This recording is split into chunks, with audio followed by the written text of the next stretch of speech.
Served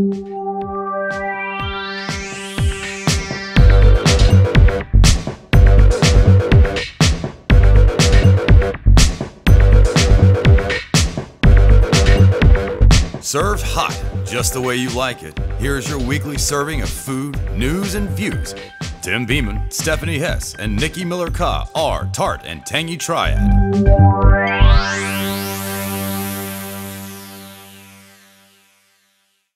Hey guys, it's Tim from Tart and Tangy Triad, and here are Nikki and Stephanie for a preview of what's happening next week, October the 1st, 2013, on Tart and Tangy Triad. Alright, so as I mentioned in the podcast this week, October 1st marks the beginning of two important seasons, pork season and pudding season, and these are intertwined. Now, that's what got me thinking is, why is there a pudding season? Jello pops year-round, right? What's the difference? Well, they're intertwined because pork season has to do with the harvest. Right around harvest time is when all of the non-breeding livestock, back in the old days, would be slaughtered, butchered, and then put away, saved into sausage and saved into salted meats and things like that. Definitely something you want to do in the cold weather, preferably after a hard freeze. So pudding season is actually related to that because we need to go back a couple hundred years to what pudding used to mean.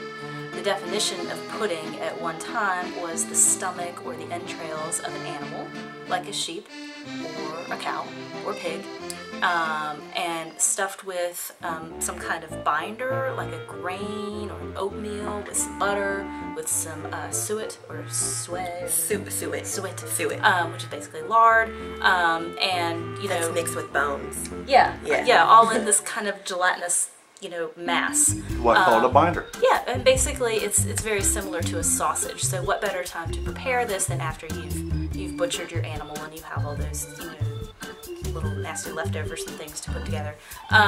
These things still are around today. Blood sausage is basically a pudding. I have some experience with making these in my old-fashioned cooking. I used to make puddings like this. You take a cloth, put all your stuff in there, wrap it up, and boil it over a fire for a while.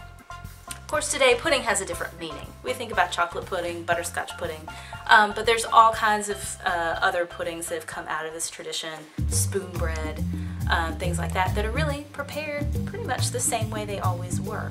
So I just thought that was interesting. Is now pudding season. You might want to celebrate with a pudding of some kind. Something that I know that is eaten in the eastern part of the state, there's two things. One's called a tom thumb and one's called a dan doodle. And when you mentioned having a cloth and putting all the stuff in it and boiling it, well, a tom thumb I know because I've had that. Basically, it's a casing, there's sausage in it, lots of spices, pork, and it's boiled and it's eaten and it's really delicious. Yeah. So I guess maybe that's the tradition that came from that too. As well as liver mush, which we all used as. I love liver pudding so much. Oh my gosh. Oh my gosh, it's so delicious. Well, to turn the tables a little bit, I have a little appetizer for you for next week. Next week we're going to have not one but two special guests. We are going to have Christy from Dish Crawl come back, Christy Meyer, and she is bringing with her Chef Mark Groman from Meridian Restaurant, and they're going to talk about all things Dish Crawl and restaurateur. And also next week, the restaurant of the week, I'm going to talk about Forsyth Seafood. It's an oldie but a goodie, and I'm pretty sure you haven't been there yet, even though it's been in Winston-Salem for many years. And that's all.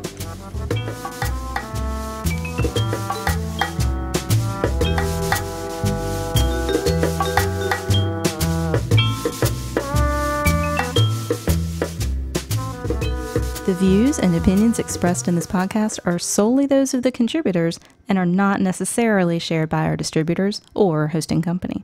This podcast is copyrighted and cannot be reproduced without express written consent of such and such Limited, Inc. Yeah, girl.